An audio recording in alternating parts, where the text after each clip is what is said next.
H. P. Lovecraft el alquimista. Allá en lo alto, coronando la herbosa cima un montículo escarpado, de falda cubierta por los árboles nudosos de la selva primordial, se levanta la vieja mansión de mis antepasados.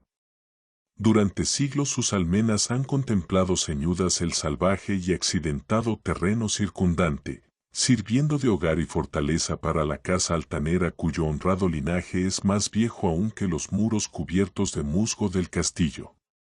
Sus antiguos torreones, castigados durante generaciones por las tormentas, demolidos por el lento pero implacable paso del tiempo, formaban en la época feudal una de las más temidas y formidables fortalezas de toda Francia.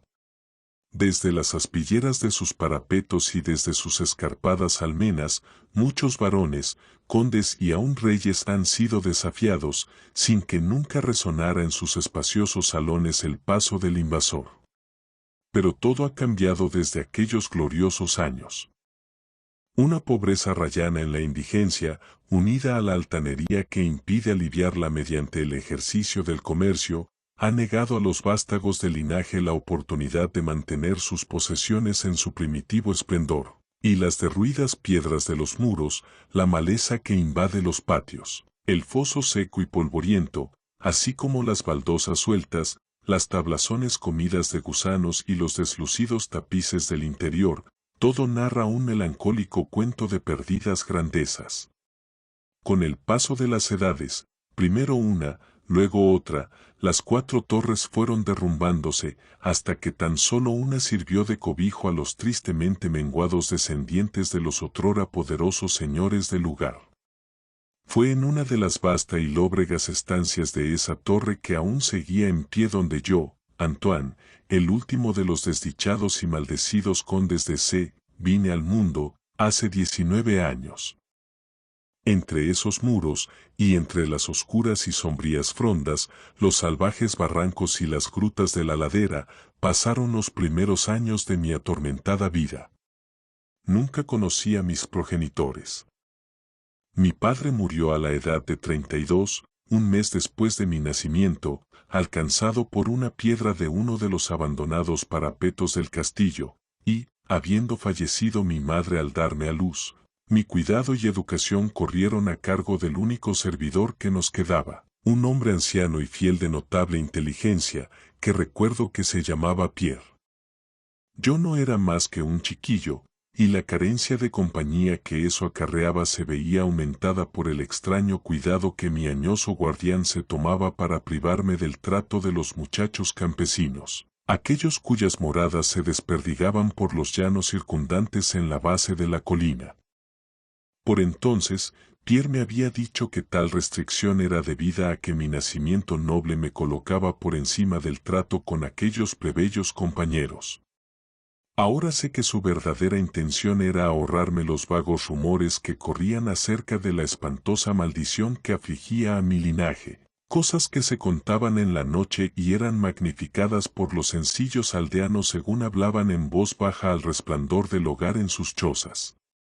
Aislado de esa manera, librado a mis propios recursos, ocupaba mis horas de infancia en hojear los viejos tomos que llenaban la biblioteca del castillo, colmada de sombras, y en vagar sin ton ni son por el perpetuo crepúsculo del espectral bosque que cubría la falda de la colina. Fue quizás merced a tales contornos el que mi mente adquiriera pronto tintes de melancolía. Esos estudios y temas que tocaban lo oscuro y lo oculto de la naturaleza eran lo que más llamaban mi atención. Poco fue lo que me permitieron saber de mi propia ascendencia, y lo poco que supe me sumía en hondas depresiones. Quizás, al principio, fue solo la clara renuencia mostrada por mi viejo preceptor a la hora de hablarme de mi línea paterna lo que provocó la aparición de ese terror que yo sentía cada vez que se mentaba a mi gran linaje, aunque al abandonar la infancia conseguí fragmentos inconexos de conversación, dejados escapar involuntariamente por una lengua que ya iba traicionándolo con la llegada de la senilidad, y que tenían alguna relación con un particular acontecimiento que yo siempre había considerado extraño y que ahora empezaba a volverse turbiamente terrible. A lo que me refiero es a la temprana edad en la que los condes de mi linaje encontraban la muerte.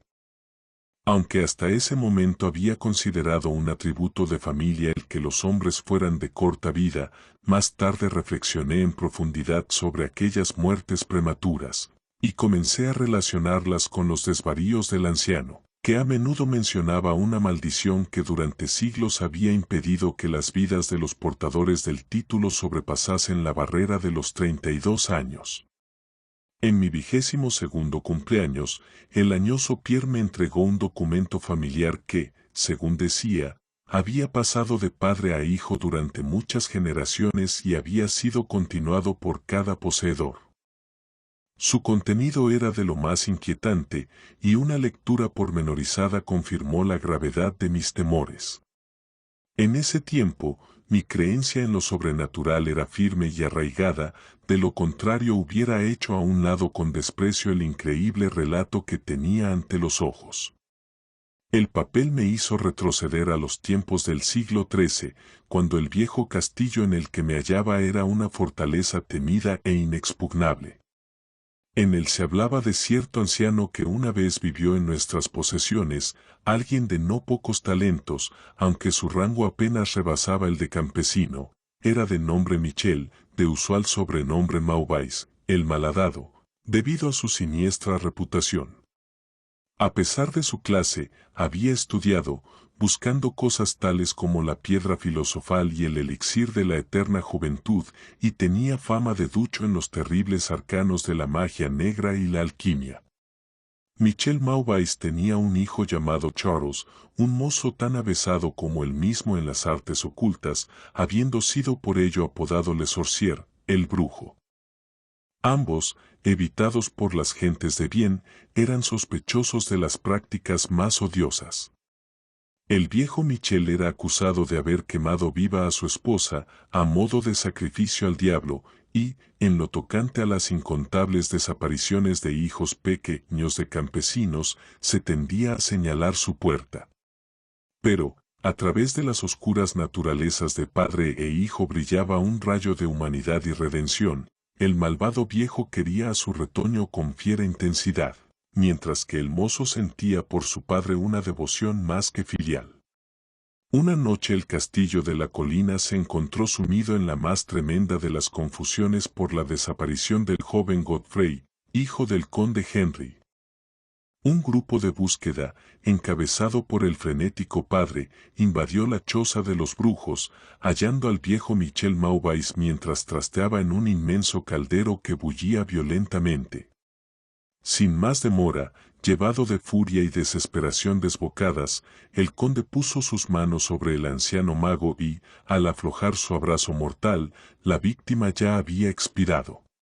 Entretanto, los alegres criados proclamaban el descubrimiento del joven Godfrey en una estancia lejana y abandonada del edificio, anunciándolo muy tarde, ya que el pobre Michel había sido muerto en vano. Al dejar el conde y sus amigos la mísera cabaña del alquimista, la figura de Charles Le Sorcier hizo acto de presencia bajo los árboles. La charla excitada de los domésticos más próximos le reveló lo sucedido, aunque pareció indiferente en un principio al destino de su padre. Luego, yendo lentamente al encuentro del conde, pronunció con voz apagada pero terrible la maldición que, en adelante, afligiría a la casa de C. Nunca sea que un noble de tu estirpe homicida viva para alcanzar mayor edad de la que ahora posees, proclamó cuando, repentinamente, saltando hacia atrás al negro bosque, sacó de su túnica una redoma de líquido incoloro que arrojó al rostro del asesino de su padre, desapareciendo al amparo de la negra cortina de la noche. El conde murió sin decir palabra y fue sepultado al día siguiente, con apenas 32 años. Nunca descubrieron rastro del asesino, aunque implacables bandas de campesinos batieron las frondas cercanas y las praderas que rodeaban la colina. El tiempo y la falta de recordatorios aminoraron la idea de la maldición de la mente de la familia del conde muerto, así que cuando Godfrey, causante inocente de toda la tragedia y ahora portador de un título, murió traspasado por una flecha en el transcurso de una cacería a la edad de 32 años. No hubo otro pensamiento que el de pesar por su deceso. Pero cuando, años después, el nuevo joven conde, de nombre Robert, fue encontrado muerto en un campo cercano y sin mediar causa aparente, los campesinos dieron en murmurar acerca de que su amo apenas sobrepasaba los 32 cumpleaños cuando fue sorprendido por su temprana muerte. Louis, hijo de Robert, fue descubierto ahogado en el foso a la misma fatídica edad, y, desde ahí, la crónica ominosa recorría los siglos. Henrys, Roberts, Antoines y Armands privados de vidas felices y virtuosas cuando apenas rebasaban la edad que tuviera su infortunado antepasado al morir. Según lo leído, parecía cierto que no me quedaban sino 11 años. Mi vida, tenida hasta entonces en tan poco, se me hizo ahora más preciosa a cada día que pasaba, y me fui progresivamente sumergiendo en los misterios del oculto mundo de la magia negra. Solitario como era, la ciencia moderna no me había perturbado y trabajaba como en la Edad Media, tan empeñado como estuvieran el viejo Michel y el joven Charles en la adquisición de saber demonológico y alquímico. Aunque leía cuanto caía en mis manos, no encontraba explicación para la extraña maldición que afligía a mi familia.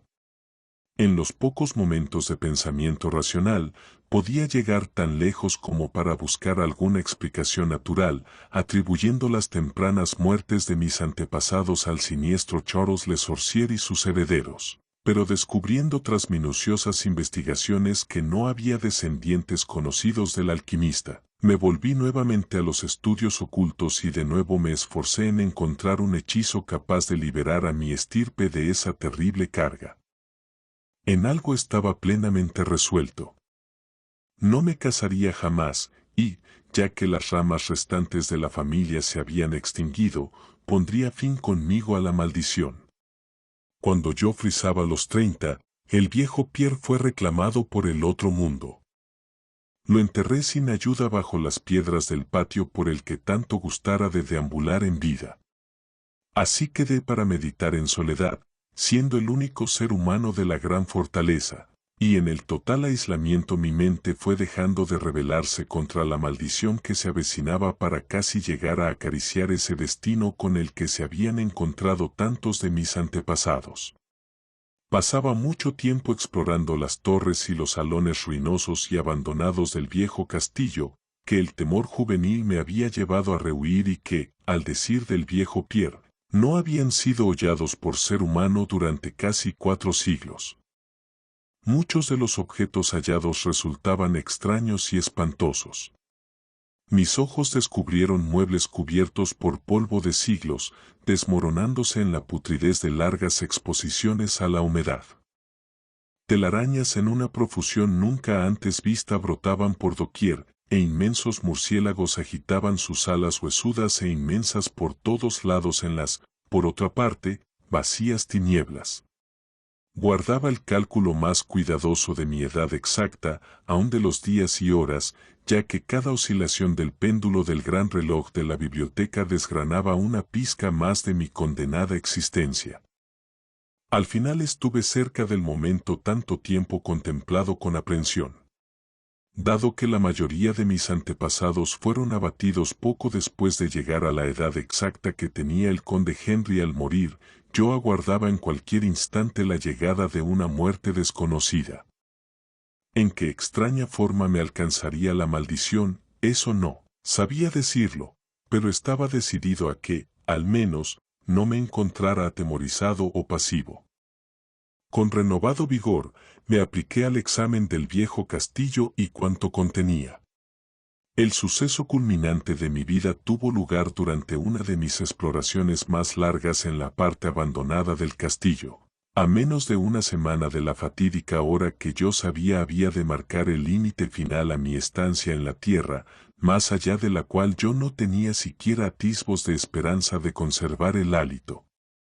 Había empleado la mejor parte de la mañana yendo arriba y abajo por las escaleras medio en ruinas, en uno de los más castigados de los antiguos torreones. En el transcurso de la tarde me dediqué a los niveles inferiores, bajando a lo que parecía ser un calabozo medieval o quizás un polvorín subterráneo, más bajo. Mientras deambulaba lentamente por los pasadizos llenos de incrustaciones al pie de la última escalera, el suelo se tornó sumamente húmedo y pronto, a la luz de mi trémula antorcha, descubrí que un muro sólido, manchado por el agua, impedía mi avance. Girándome para volver sobre mis pasos, fui a poner los ojos sobre una pequeña trampilla con anillo, directamente bajo mis pies. Deteniéndome, logré alzarla con dificultad, descubriendo una negra abertura de la que brotaban tóxicas humaredas que hicieron chisporrotear mi antorcha, a cuyo titubeante resplandor vislumbré una escalera de piedra. Tan pronto como la antorcha, que yo había abatido hacia las repelentes profundidades, ardió libre y firmemente, emprendí el descenso. Los peldaños eran muchos y llevaban a un angosto pasadizo de piedra que supuse muy por debajo del nivel del suelo. Este túnel resultó de gran longitud y finalizaba en una masiva puerta de roble, resumante con la humedad del lugar, que resistió firmemente cualquier intento mío de abrirla. Cesando tras un tiempo en mis esfuerzos, me había vuelto un trecho hacia la escalera, cuando sufrí de repente una de las impresiones más profundas y enloquecedoras que pueda concebir la mente humana. Sin previo aviso, escuché crujir la pesada puerta a mis espaldas, girando lentamente sobre sus oxidados goznes. Mis inmediatas sensaciones no son susceptibles de análisis.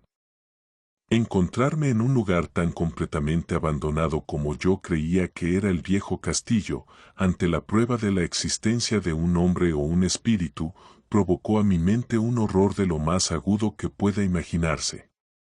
Cuando al fin me volví y encaré la fuente del sonido, mis ojos debieron desorbitarse ante lo que veían. En un antiguo marco gótico se encontraba una figura humana. Era un hombre vestido con un casquete y una larga túnica medieval de color oscuro. Sus largos cabellos y frondosa barba eran de un negro intenso y terrible, de increíble profusión. Su frente, más alta de lo normal, sus mejillas, consumidas, llenas de arrugas, y sus manos largas, semejantes a garras y nudosas, eran de una mortal y marmórea blancura como nunca antes viera en un hombre. Su figura, enjuta hasta asemejarla a un esqueleto, estaba extrañamente cargada de hombros y casi perdida dentro de los voluminosos pliegues de su peculiar vestimenta. Pero lo más extraño de todo eran sus ojos, cavernas gemelas de negrura abisal, profundas en saber, pero inhumanas en su maldad. Ahora se clavaban en mí, lacerando mi alma con su odio, manteniéndome sujeto al sitio.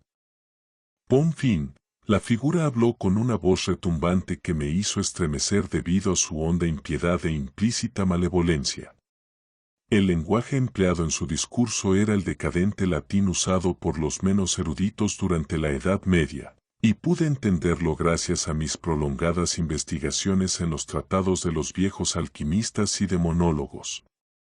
Esa aparición hablaba de la maldición suspendida sobre mi casa, anunciando mi próximo fin, e hizo hincapié en el crimen cometido por mi antepasado contra el viejo Michel Maubais, recreándose en la venganza de Charles Le Sorcier.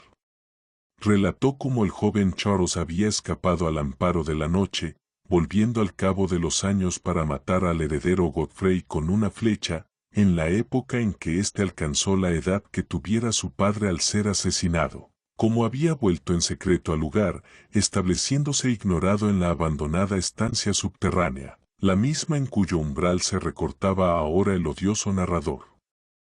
Como había apresado a Robert, hijo de Godfrey, en un campo, forzándolo a ingerir veneno y dejándolo morir a la edad de 32, manteniendo así la loca profecía de su vengativa maldición. Entonces me dejó imaginar cuál era la solución de la mayor de las incógnitas, como la maldición había continuado desde el momento en que, según las leyes de la naturaleza, Charles Le Sorcier hubiera debido morir, ya que el hombre se perdió en digresiones, hablándome sobre los profundos estudios de alquimia de los dos magos, padre e hijo, y explayándose sobre la búsqueda de Charles Le Sorcier del elixir que podría garantizarle el goce de vida y juventud eternas. Por un instante su entusiasmo pareció desplazar de aquellos ojos terribles el odio mostrado en un principio, pero bruscamente volvió el diabólico resplandor y, con un estremecedor sonido que recordaba el siseo de una serpiente, alzó una redoma de cristal con evidente intención de acabar con mi vida, tal como hiciera Charles Le Sorcier 600 años antes con mi antepasado. Llevado por algún protector instinto de autodefensa, luché contra el encanto que me había tenido inmóvil hasta ese momento, y arrojé mi antorcha, ahora moribunda, contra el ser que amenazaba mi vida. Escuché cómo la ampolla se rompía de forma inocua contra las piedras del pasadizo mientras la túnica del extraño personaje se incendiaba, alumbrando la horrible escena con un resplandor fantasmal. El grito de espanto y de maldad impotente que lanzó el frustrado asesino resultó demasiado para mis nervios, ya estremecidos, y caí desmayado al suelo fangoso. Cuando por fin recobré el conocimiento, todo estaba espantosamente a oscuras y, recordando lo ocurrido, temblé ante la idea de tener que soportar aún más, pero fue la curiosidad lo que acabó imponiéndose. ¿Quién, me preguntaba, era este malvado personaje, y cómo había llegado al interior del castillo?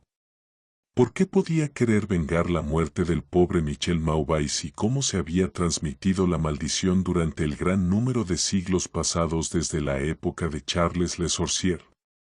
El peso del espanto, sufrido durante años, desapareció de mis hombros, ya que sabía que aquel a quien había abatido era lo que hacía peligrosa la maldición, y, viéndome ahora libre, ardía en deseos de saber más del ser siniestro que había perseguido durante siglos a mi linaje, y que había convertido mi propia juventud en una interminable pesadilla.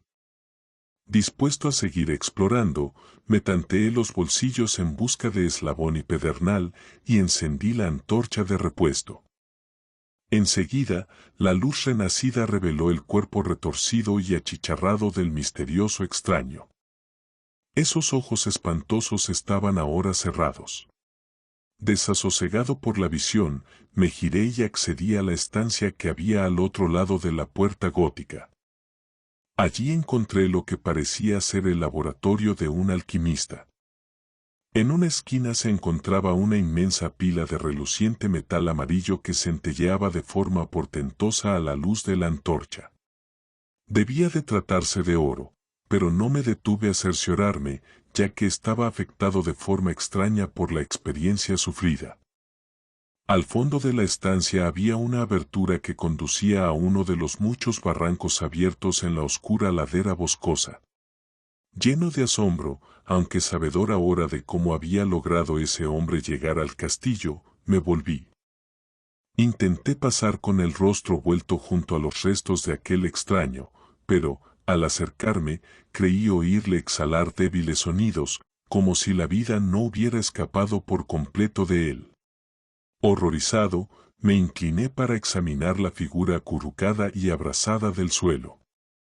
Entonces esos horribles ojos, más oscuros que la cara quemada donde se albergaban, se abrieron para mostrar una expresión imposible de identificar. Los labios agrietados intentaron articular palabras que yo no acababa de entender. Una vez capté el nombre de Charles Le Sorcier y en otra ocasión pensé que las palabras, años, y, maldición, brotaban de esa boca retorcida.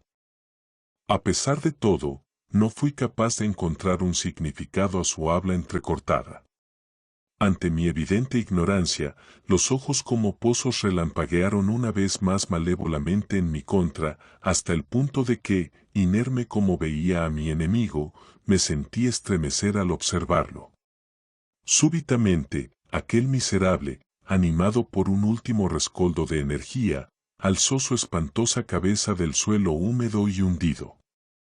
Entonces, recuerdo que, estando yo paralizado por el miedo, recuperó la voz y con aliento agonizante vociferó las palabras que en adelante habrían de perseguirme durante todos los días y las noches de mi vida. Necio. Gritaba. ¿No puedes adivinar mi secreto? ¿No tienes bastante cerebro como para reconocer la voluntad que durante 6 largos siglos ha perpetuado la espantosa maldición sobre los tuyos? ¿No te he hablado del gran elixir de la eterna juventud? ¿No sabes quién desveló el secreto de la alquimia? Pues fui yo. Yo. Yo.